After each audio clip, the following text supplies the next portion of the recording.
Doğru bala. O Ayten çox mundar qız imiş. Mən hardan bilim ki, o məni şantaj eləyəcək. O kağız məsələsindən sonra başladı məndən pul istəməyə.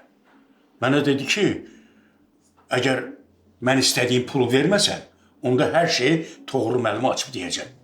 Mən də məcbur verdim. Ayten səndən niyə pul istəsin ki? Bizdə işləyir, yaxşı da maaş alır. Ayt oğul, bala.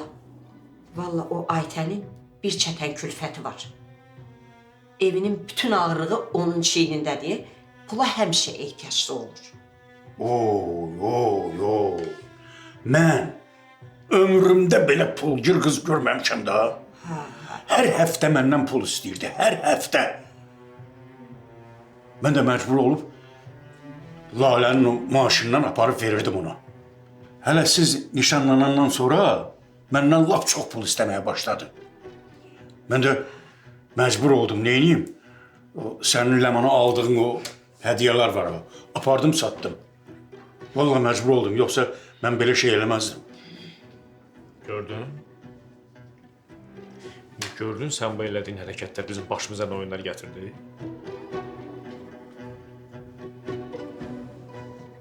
Ya şimdi nə oldu ki sən birdən-birə bunları mənə demək qərarına gəldin?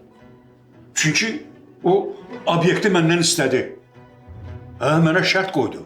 Şərt qoydu ki, əgər obyekti mənim adıma köçürtməsən, hər şeyə gedib Toğrul müəllimə danışacağam. Mən də gördüm ki, bu laf ağ eləyir. Obyekti mən onun adına keçirsəm, özüm işsiz qalacam axı. Ona görə də dedim ki, get nə istəyirsən elə.